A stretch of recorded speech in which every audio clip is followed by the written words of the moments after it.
The Psychology of Evil and the Weaponization of Morality and Humor. Introduction. Evil is one of the most enduring and provocative concepts in human thought. From religious doctrine to philosophical inquiry, from horror films to political rhetoric, that idea of evil evokes fear, fascination, and moral urgency. But what happens when individuals believe themselves to be evil, or when they see the world strictly divided into good and evil? What are the psychological and social consequences of such binary thinking? And how can humor, often seen as harmless or cathartic, become a weapon in these moral battles? This article explores the psychology of evil, the dangers of moral absolutism, and the disturbing ways in which accusations and jokes can be used to inflict real harm.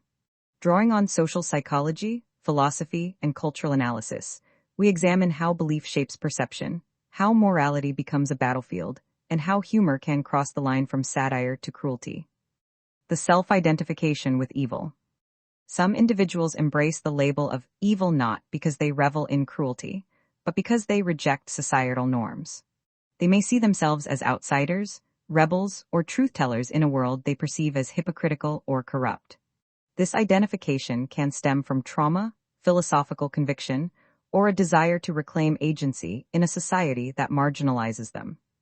In some cases, the embrace of evil is performative, a way to provoke, challenge, or unsettle others. In others, it reflects a deeper psychological struggle.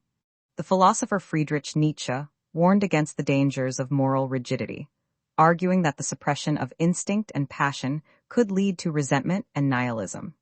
For those who feel alienated or judged, identifying with evil can be a form of resistance.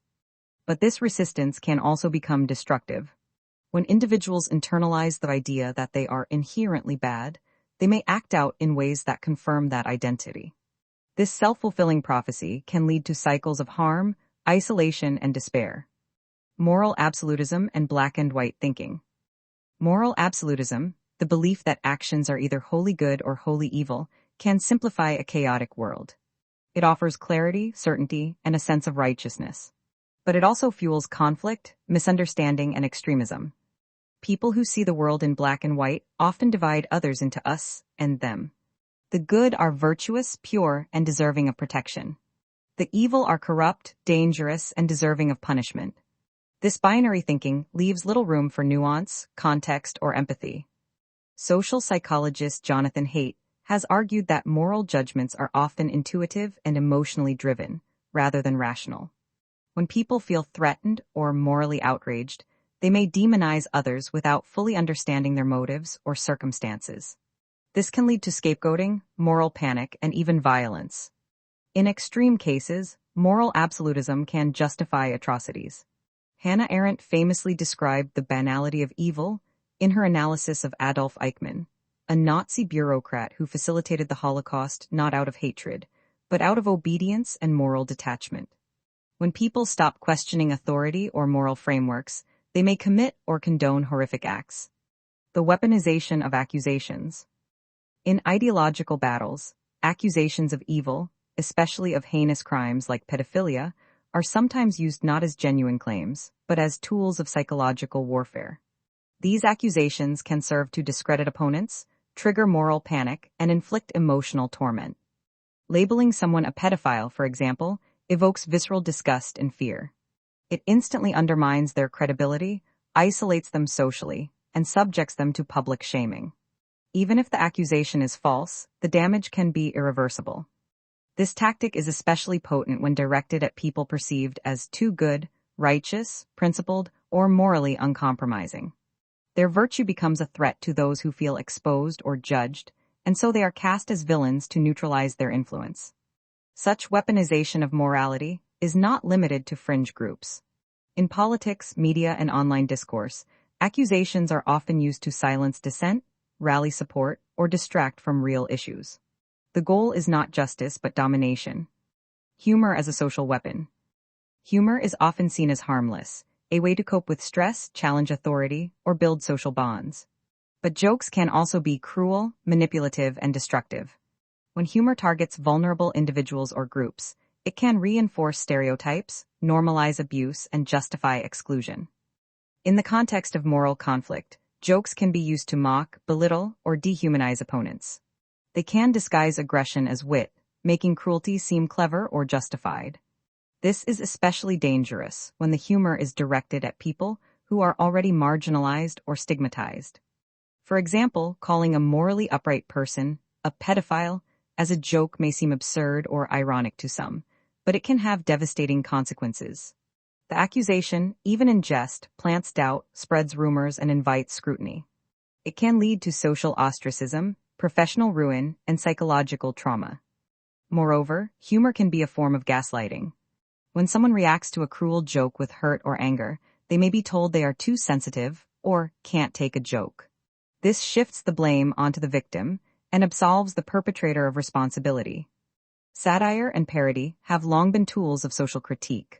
But when they punch down, targeting the weak rather than the powerful, they lose their moral force. Instead of challenging injustice, they perpetuate it. The danger of demonizing goodness. When goodness is seen as performative, naive, or threatening, it becomes a target.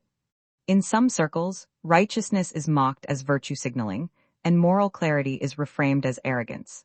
This inversion can lead to cynicism, moral relativism, and cultural decay. People who strive to do good may be accused of ulterior motives, seeking attention, power, or control. Their actions are scrutinized, their character questioned, and their intentions doubted.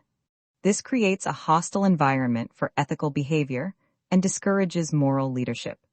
In such a climate, genuine virtue becomes risky. Those who speak out against injustice, advocate for the vulnerable, or uphold ethical standards may be ridiculed, attacked, or falsely accused. Their moral stance becomes a liability rather than an asset. This dynamic is especially troubling in online spaces, where anonymity and virality amplify cruelty. Social media platforms often reward outrage, sarcasm, and mockery, while punishing nuance, empathy, and integrity. The result is a culture where goodness is suspect and evil is normalized, toward a more nuanced understanding. To navigate these moral minefields, we must resist simplistic binaries and weaponized narratives. We must recognize that people are complex, that morality is contextual, and that humor has limits. This requires intellectual humility, the willingness to question our assumptions, listen to others, and acknowledge our own biases. It also requires moral courage, the strength to stand up for truth, compassion, and justice, even when it is unpopular or risky. We must also cultivate ethical humor, jokes that challenge power, expose hypocrisy, and build solidarity without dehumanizing others. Humor can be a force for good, but only when it is rooted in empathy and accountability. Finally, we must protect the integrity of moral discourse.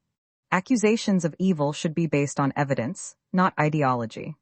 Righteousness should be honored, not mocked. And those who strive to do good should be supported, not punished. Conclusion. The belief in evil, whether embraced or projected, shapes how people see the world and each other. When morality becomes a battlefield, truth is often the first casualty. And when humor is weaponized, it can inflict wounds that words alone cannot heal. To build a more just and compassionate society, we must move beyond black and white thinking, reject the weaponization of accusations and jokes, and embrace a more nuanced, empathetic understanding of human nature. Sources: Bjorkvist K., 2020. The Psychology of Evil. Haidt J., 2011. The Social Psychology of Morality. Arendt H., 1963. The Banality of Evil. Barry P., 2012. Evil and Moral Psychology.